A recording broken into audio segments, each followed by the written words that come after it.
हमारे चैनल को सब्सक्राइब करना न भूलें। यहाँ हजारों कहानियाँ हैं आपके लिए। आज हम लोग खूब थके हुए थे, इसलिए अपने अपने कमरों में आराम करेंगे। तुम तीनों यहीं रुक जाओ, मैं नीचे जाकर देखती हूँ मॉम और डैड को कमरा पसंद आया या नहीं। मनाल नीचे आ गई थी। कैसा लगा आपको ये कमरा? अच्छा तो है ना? माना ने दीपा और महेश जी के पास आते हुए पूछा। बहुत खूबसूरत है बेटा, मगर ऊपर का नज़ारा बहुत ज्यादा अच्छा है। अगर पापा ठीक होते तो आप भी हमारे साथ ऊपर रहते। अगर तुम लोगों को वहाँ पर रहना अच्छा लग रहा है, हम तो यही सोचकर खुश हैं। वैसे ये कमरा भी बहुत अच्छा है, महेश जी ने कहा। बेटा, बहुत टाइम के बाद हम लोग घर से बाहर निकले हैं। अच्छा लग रहा है। तुम दोनों भाई बहन को खुश देख मैं भी बहुत खुश हूँ। पापा, सच में मैं बहुत खुश हूँ। ऐसा लग रहा है जैसे मन से कोई भार उतर गया है। मन बहुत शांत है मेरा, दिख रहा है बेटा तुम्हारे चेहरे से। एक ही दिन में जैसे खिल गई हो तुम। मुझे तो अदा और अदिति का फिक्र हो रहा है। क्यों, क्या हुआ? दीपा जी ने घबरा कर पूछा। आदित्य उन्हें इतना पैम्पर कर रहे हैं, मुझे डर है वो जल्दी ही दोनों बिगड़ जाएंगी। मेरी तो बात नहीं मानेंगी। सभी पापा ही ऐसे होते हैं। अपना टाइम भूल गई तुम? मैं तुम्हारे पापा को कितना कहती थी, इतना लाड़ मत लड़ाओ, ये बिगड़ जाएंगी। मगर मेरी कहाँ सुनते थे तुम्हारे पापा? मेहर को तो उन्होंने बाहर पढ़ने भेज दिया, तुम्हें तो इन्होंने एक पल के लिए भी अपनी आंखों से कभी ओझल नहीं किया था। हमेशा ऐसा ही होता है कि बेटियों में तो पिता की जान बसती है। दीपा जी की बात सुनकर माना हंसने लगी। पर मैं बिगड़ी हुई तो नहीं हूँ मामा। मेरी बेटी कभी बिगड़ नहीं सकती थी, पता था मुझे। तुम्हारी मॉम तो बस ऐसे ही लगी रहती थी। महेश जी कहने लगे। देखा, तुम्हारे पापा आज भी तुम्हें कुछ नहीं कहने देते। तो फिर आदित्य की भी जान उन दोनों में बसती है, वो कैसे मानेगा कि वो दोनों बिगड़ जाएंगी? वो तीनों खिलखिलाकर हंस रहे थे। थोड़ी ही देर बाद आदित्य भी कमरे में आ गया। अरे, आप तो रेस्ट करने वाले थे, आप यहाँ क्यों आ गए? तुम्हारी वेट करने के बाद हम तीनों ही नीचे आ गए। दोनों बच्चों को खेलना था तो वो लोग बाहर मारिया के साथ हैं। ठीक है, मैंने मेट को कह दिया है, हम लोगों के लिए नाश्ता यहीं आ रहा है। तभी मेट नाश्ता लेकर आ गई थी। वो दोनों कहाँ हैं? कौन? अदा और अदिति? अभी तो बताया मैंने, वो दोनों बाहर हैं। नहीं, मैं उन दो बड़े शैतानों की बात कर रही हूँ, मेहर और निशा की। दीपा जी कहने लगी। वो अपने कमरे में है। मैंने उनसे कह दिया है कि आप लोग हमसे अलग हो जाओ, हमें डिस्टर्ब मत करना। कल उनकी शादी हुई है, मुझे लगता है उन दोनों को एक साथ थोड़ा टाइम बिताना चाहिए। बिल्कुल बेटा, मैं भी मेहर और निशा के लिए खुश हूँ। बहुत हार्ड टाइम देखा है मेहर ने इतने सालों में। उसकी जगह अगर कोई और होता तो टूट जाता। सही बात कह रहे हैं। अगर मेरे पास माना और मेरे बच्चे हैं तो इसका कारण सिर्फ मेहर है। मेहर का एहसान मैं कभी नहीं चुका सकता। ऐसा नहीं कहते बेटा, माना मेरी भी बेटी है। अदा और अदिति मेरी नातियां हैं, महेश जी कह रहे थे। मगर ये बात सच है, इतना हार्ड टाइम देखने के बाद भी उसने अपनी दवाइयों की इतनी बड़ी कंपनी खड़ी की यहाँ पर। उसकी कंपनी की दवाइयों को यहाँ पर बहुत माना जाता है। वो बहुत आने वाले सालों में उसकी कंपनी देश की टॉप कंपनियों में होगी, इस बात पर मुझे यकीन है। हाँ, अब निशा भी उसके साथ है। चलो बच्चों, तुम भी अब थोड़ी देर के लिए आराम कर लो, अब रात के खाने पर मिलेंगे, दीपा जी ने कहा। मनाल और आदित्य अपने कमरे में जाने लगे थे।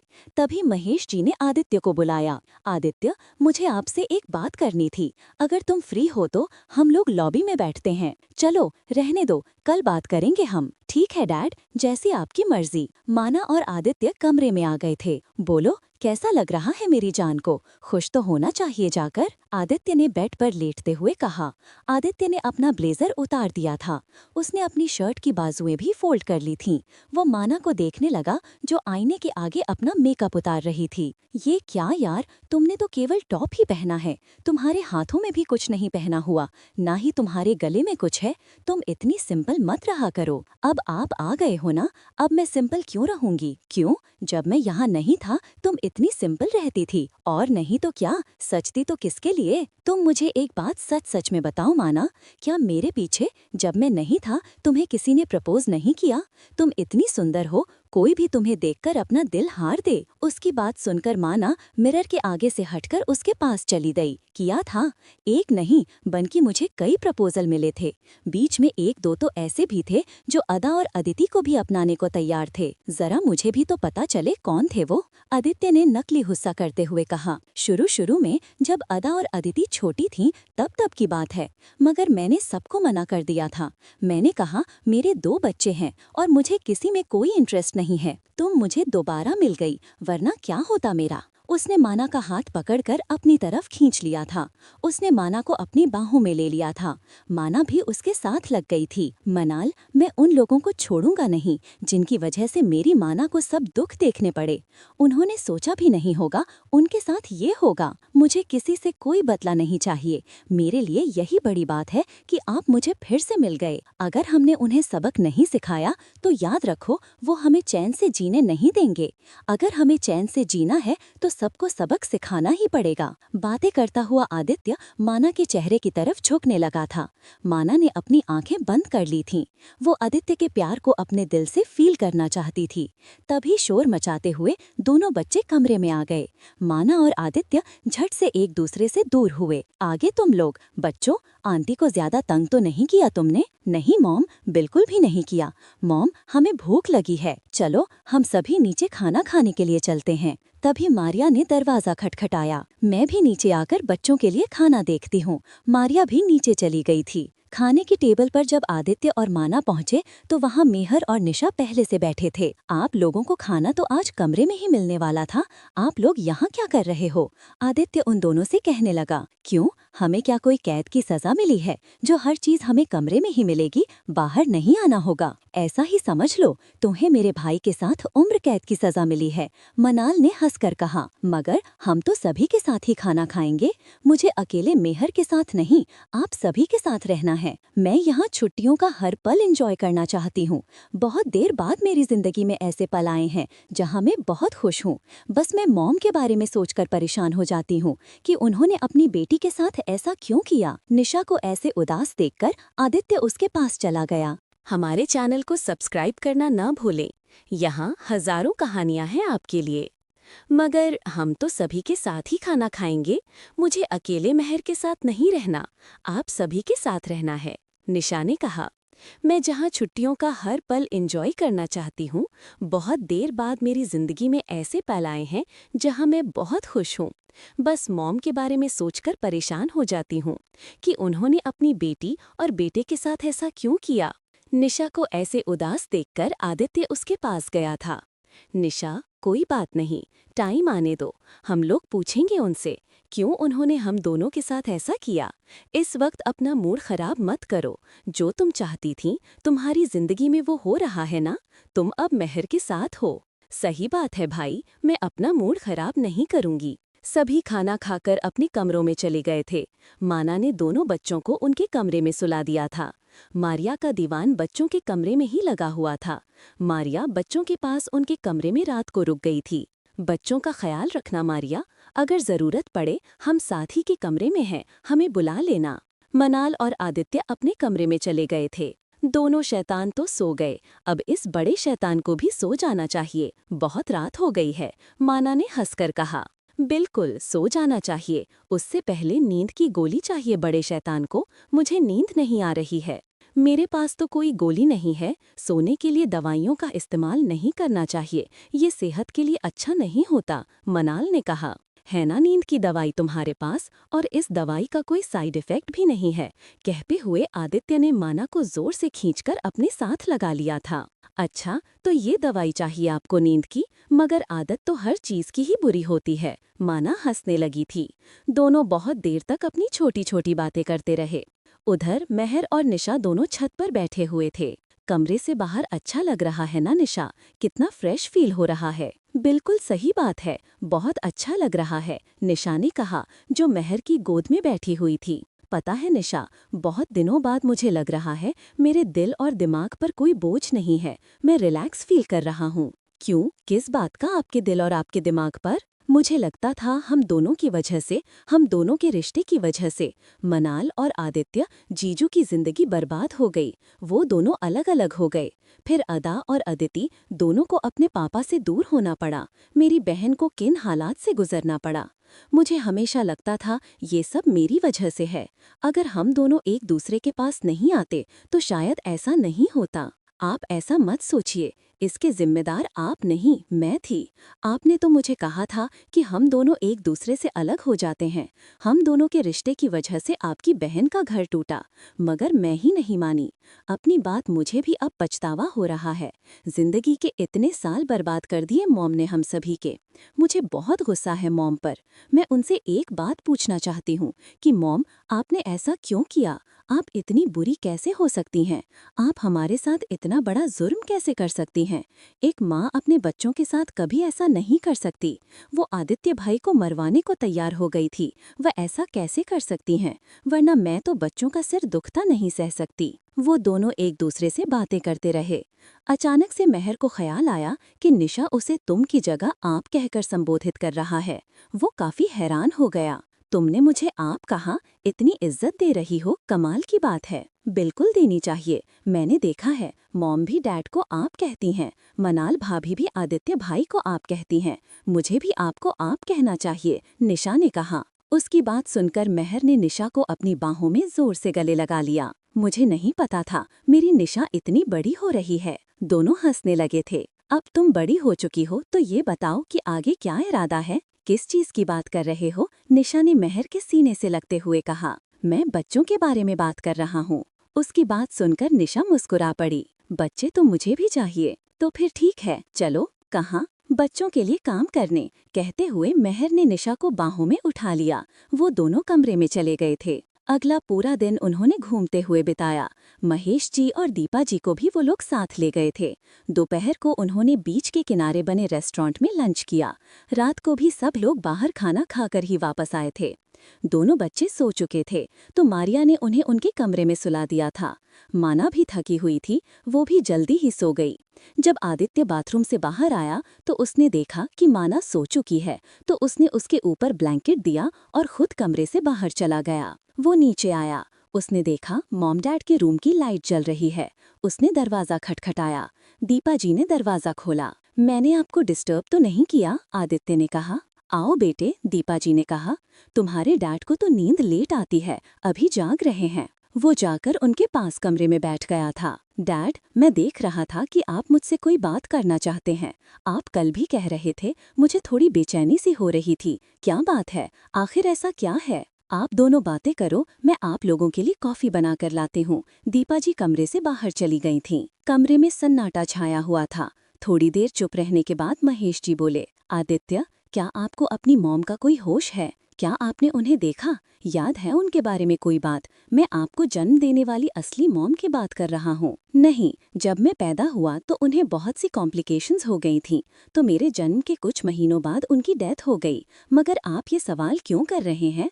आपकी मॉम और अनीता जी दोनों सहेलियां थीं, ये बात सच है ना? हाँ डैड, आप अक्सर कहते हैं कि अनीता मॉम अक्सर अपनी सहेली से मिलने के लिए उनके घर आया करती थीं। वो मुझे बहुत चाहती थीं, इसीलिए उन्होंने डैड से शादी की। मुझे इस बात का शक है कि उनकी मौत नहीं हुई, उन्हें मारा गया है। मैं चाहता हूँ तुम इस बात को डिटेल में पता करो। मगर आप ऐसा क्यों कह रहे हैं? आपको लगता है कि जैसे उन्होंने मुझे मरवाने की कोशिश की, वैसे ही मेरी मॉम के साथ भी उन्होंने वही किया? मैंने इतने सालों में कभी भी अनीता मॉम को मुझ में और अधिराज में फर्क करते नहीं देखा। उन्होंने हमेशा मुझे बहुत चाहा है और ना ही कभी ज्यादती के मामले में कभी दखल दिया है। फिर भी आप कह रहे हैं तो इस बात पर मैं गौर करूंगा। आदित्य वहां से उठकर अपने रूम में आ गया था, मगर उसके दिमाग में वही महेश जी की कही हुई बातें घूम रही थीं। उसने फैसला कर लिया था कि वो अपनी मॉम की मौत की जांच कराएगा। हमारी चैनल को सब्सक्राइब करना न भूलें। यहाँ हजारों कहानियां हैं आपके लिए। आदित्य वहां से उठकर अपने कमरे में आ गया था, मगर उसके दिमाग में वही महेश से हुई बातें घूम रही थीं। उसने फैसला कर लिया था, वो अपनी माँ की मौत की जांच कराएगा। माना और बच्चे सो चुके थे, मगर आदित्य की आंखों में नींद नहीं थी। आदित्य ने माना के चेहरे पर झुककर उसके माथे पर प्यार से चूमा, फिर प्यार से उसके बालों को सहलाया। मैं तुम्हें बहुत चाहता हूँ माना। मेरी जिंदगी के ये 7 साल तुम्हारे बिना कैसे गुजरे हैं, ये मुझे ही पता है। फिर उसने झुककर माना के गाल पर प्यार से चूमा। उसके ऐसा करने से सोई हुई माना थोड़ी सी कसमसाई। आदित्य उसे ऐसा करता देखकर मुस्कुरा पड़ा। उसे लगा माना को ठंड लग रही है, तो उसने माना का ब्लैंकेट ठीक कर दिया। मेरी जिंदगी में खुशियों ने दस्तक बहुत देर से दी है, मगर उसके दिमाग में अब एक और परेशानी चल रही थी। उसने अपने पिता धर्मपाल जी को फोन लगाया। बेटा, इतने दिन हो गए, तुमने कोई फोन ही नहीं किया। कैसे हो तुम? धर्मपाल जी पूछने लगे। मैं तो ठीक हूँ, बहुत अच्छा हूँ। धर्मपाल जी आदित्य की आवाज में एक खनक महसूस कर रहे थे। उन्हें लग रहा था कि उनका बेटा खुश है। तुम्हारी आवाज मुझे अच्छी लग रही है। जब जहाँ से गए थे, तुम्हारी आवाज में ये चहक नहीं थी। मुझे लगता है मेरे बेटे को कहीं प्यार तो नहीं हो गया किसी से। धर्मपाल जी अपने अनुभव के हिसाब से बोले। अगर बेटा ऐसी बात है तो मैं बहुत खुश हूँ। अगर ये बात गलत है तो भी किसी को ले आओ मेरी बहू बनाने के लिए। तुम्हें जिंदगी में आगे बढ़ना चाहिए। वो लड़की चाहे जो भी हो, मैं उसे अपने परिवार में शामिल करने के लिए तैयार हूँ, चाहे वो इंडियन हो चाहे कोई गोरी हो। धर्मपाल जी ने कहा। सही बात है डैड, मुझे आपसे बहुत सी बातें करनी है, मगर अभी नहीं।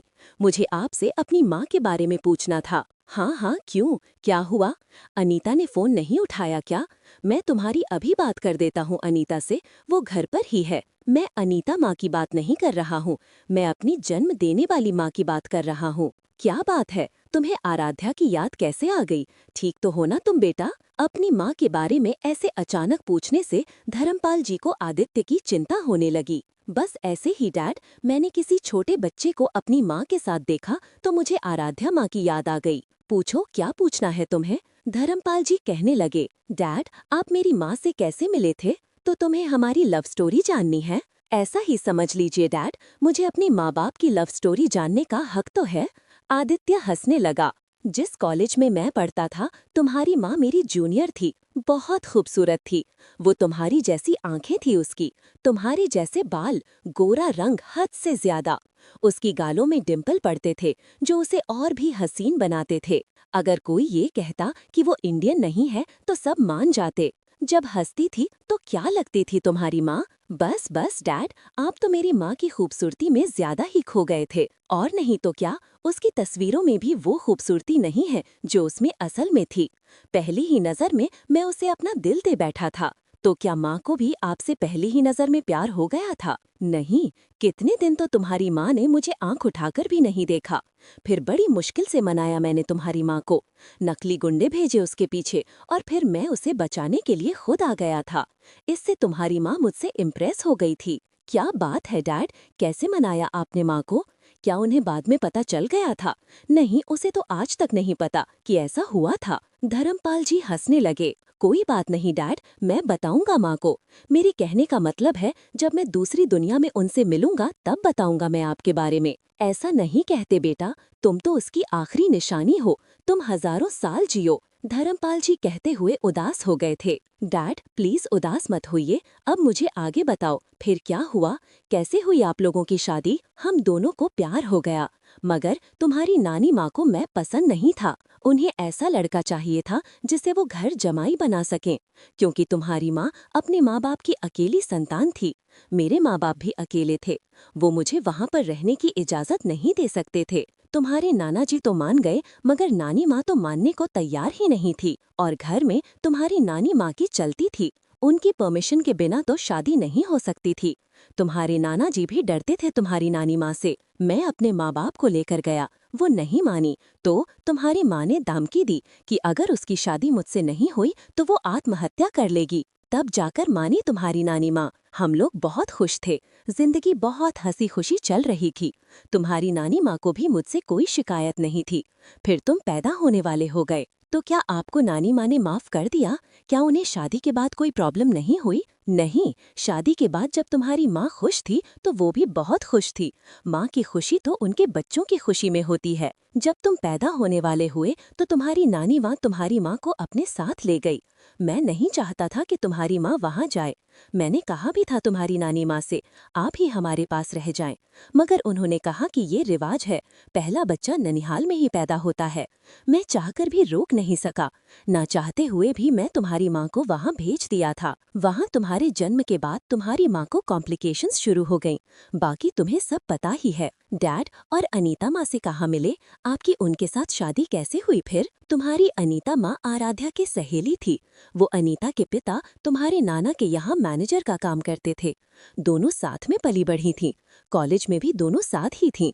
उस जमाने में कौन से मोबाइल फोन होते थे, तो हमारे लव लेटर भी वही लेकर जाया करते थी। फिर जब तुम पैदा होने वाले हुए, तुम्हारी माँ नानी माँ के यहाँ चली गई तो तुम्हारी अनीता माँ ने तुम्हारी आराध्या माँ की बहुत संभाल की।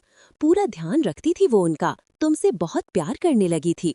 अनीता से शादी इसी वजह से की क्योंकि तुम्हारी माँ की मौत के बाद तुम अनीता के सिवा किसी के पास नहीं जाते थे।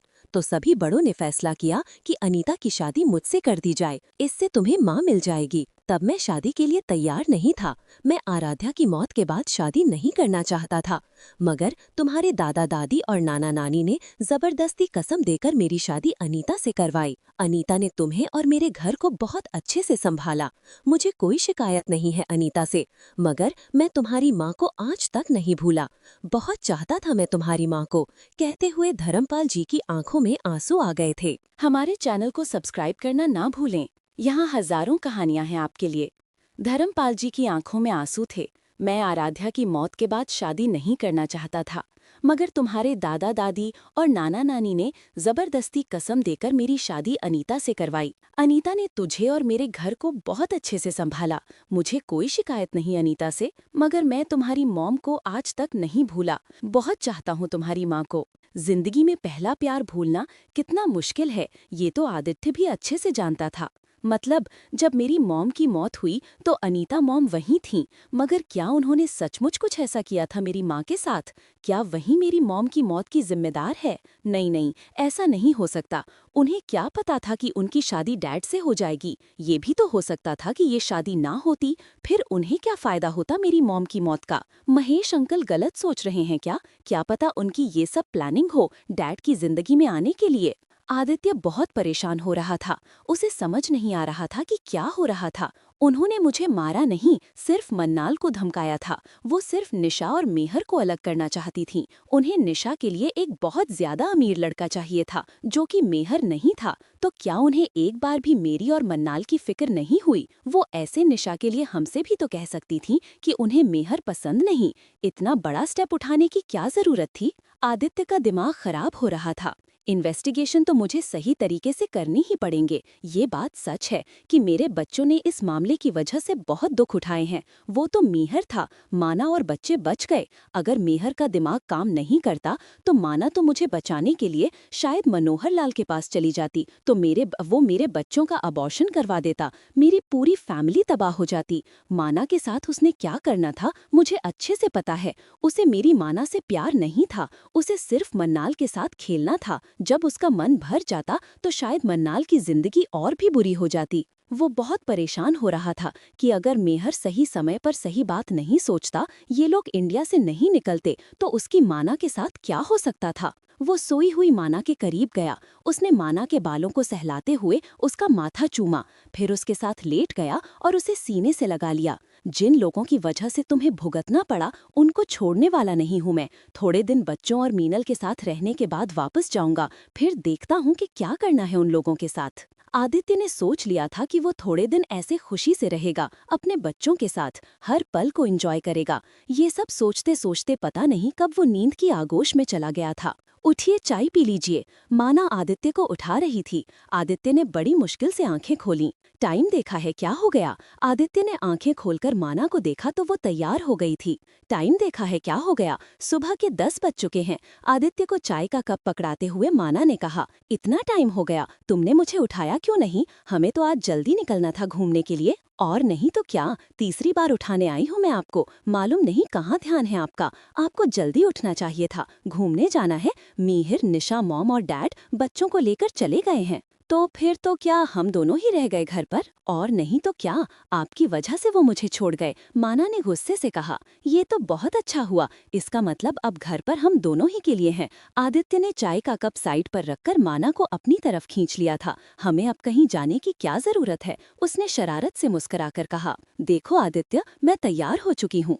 तो मैंने कब कहा कि तुम तैयार नहीं हुए? कहते हुए उसने उसकी गर्दन पर किस कर लिया। प्लीज आदित्य। क्या प्लीज यार? उसने माना को नीचे करते हुए खुद करवट लेकर उसके ऊपर आ गया था। देखो आदित्य। क्या देखूं? देख ही तो रहा हूँ। उसने माना की ड्रेस का कंधा नीचे खिसका दिया था। फिर आदित्य ने अपने होंठ माना के होठों पर रख दिए थे। दोनों ही मदहोश होने लगे। फिर मालूम नहीं कब सुबह से दोपहर हो गई, पता ही नहीं चला।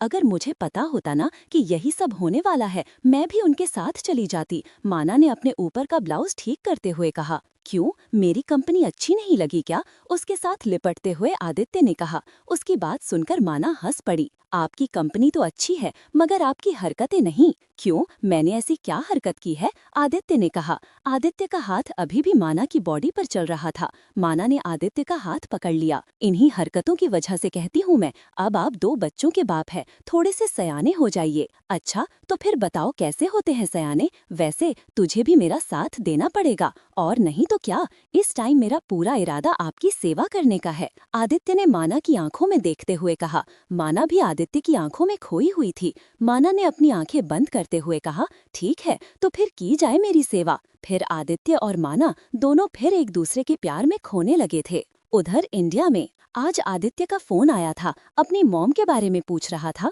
क्यों, मेरे बारे में क्यों पूछ रहा था? मुझे तो उसने एक बार भी फोन नहीं किया। मैंने निशा को भी फोन किया था, उसने भी बस थोड़ी सी बात करके फोन काट दिया। काफी अपसेट लगी मुझे वो बात करते हुए। तुम्हारे बारे में नहीं, आराध्या के बारे में पूछ रहा था कि उनकी मौत कैसे हुई। धर्मपाल जी की बात सुनकर अनीता उनकी तरफ देखने लगी। तो क्या कहा आपने? तो मैंने पहले तो हम दोनों की लव स्टोरी सुनाई कि कैसे मैं और आराध्या मिले थे, फिर कैसे तुमने मुझे और आदित्य को आराध्या की मौत के बाद संभाला था, कैसे तुमने हमारे लिए क्या किया था। बस आप भी ना, करना क्या था आदित्य को? दोनों भाई बहन मेरा फोन नहीं उठा रहे, मालूम नहीं क्या कर रहे हैं। अनीता जी उन दोनों का फिक्र कर रही थीं। वैसे भी वो दोनों हमेशा अपनी मर्जी करते हैं, जो उनके मन में आता है। निशा और आदित्य भाई ने तभी किसी की मानी है क्या? नैना जो उन्हीं की तरफ बैठी थी, उसने कहा, बात तो सच है, दोनों पूरे जिद्दी हैं। हमारे चैनल को सब्सक्राइब करना न भूलें।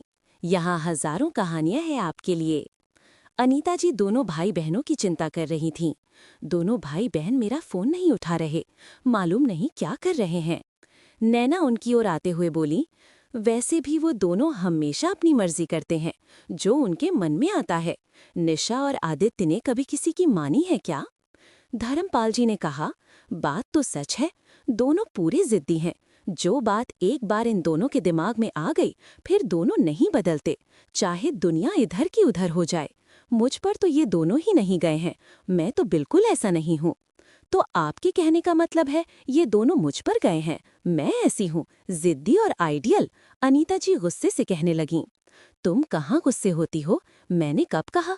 तुम्हें तो गुस्सा बिल्कुल नहीं आता है, मुझे पता है।